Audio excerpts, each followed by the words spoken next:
everybody, it's Randy with Carchaeology, and today I'm a little bummed out. And let me tell you why.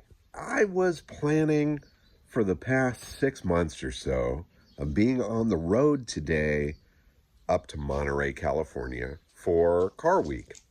I mean, this is an event, a whole series of events, really, it's phenomenal. If you've never been to Monterey for Car Week, you are absolutely missing one of the most amazing automotive experiences ever. I mean, it's overload, absolute overload for the gearhead. If you're into old cars, you got to make the pilgrimage. You got to be there. And being here in California, well, I go every year, and it's awesome. Each and every year, it's a fantastic gathering of friends, of cars, of the whole car community, the auctions, the shows. I mean, this is our Super Bowl as car collectors, is to go to Monterey.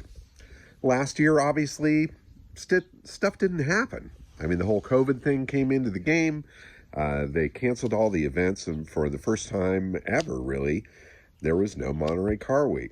So I think we all sat there and were really, really pent up about being able to get out there again and be a part of that great adventure.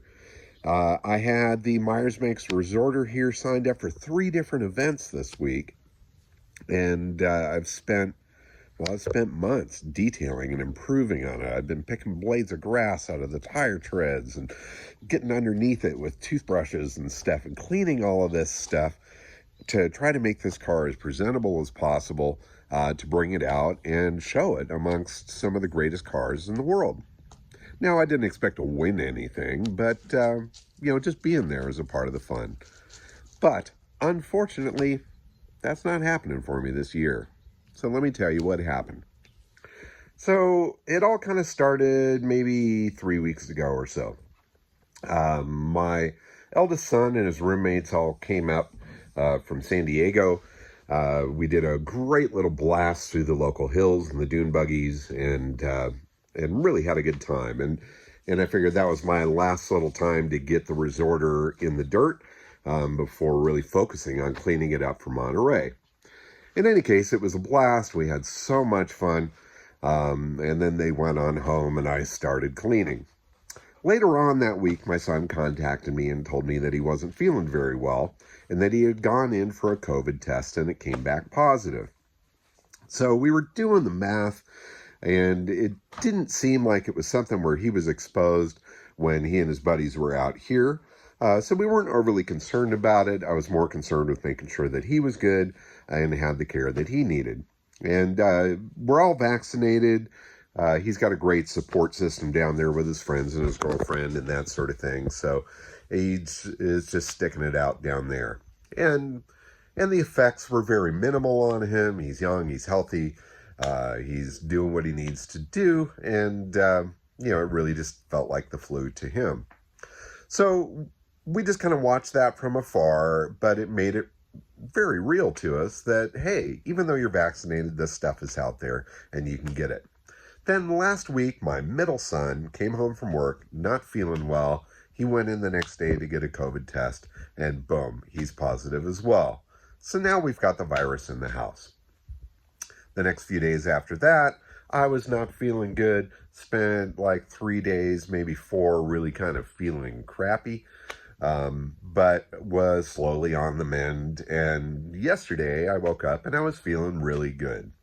Now, with Monterey ahead, and all the weight on that, even though I'm feeling good, I absolutely wanted to go get a test and make sure that I'm not going to be transmitting this disease to anybody. I don't want to be the super spreader. Not my game.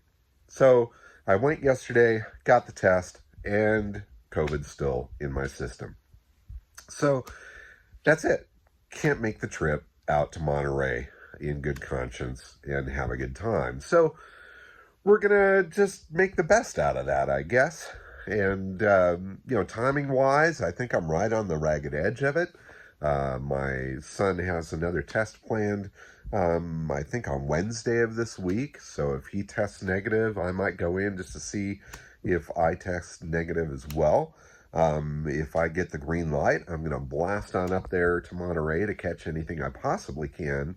But honestly, I think it's going to take a little bit more time, and it's better to play it safe than to be sorry. So in my mind right now, I'm thinking Monterey Car Week is going to be a bust for me. I'm going to be watching everything online, wishing I was there, and coming out and hanging out in the lab with my own little cars. And that kind of has a thought for me. So I cannot go to Monterey and share all the experiences of what's going on there, but I'm not going to sit here and be totally bummed about it. Shit happens. You got to deal with it in life, and you got to make the best out of the situation that you're in, even if it's a crappy place to be. You got one string to play on your instrument of life. You better pluck that string the best you possibly can.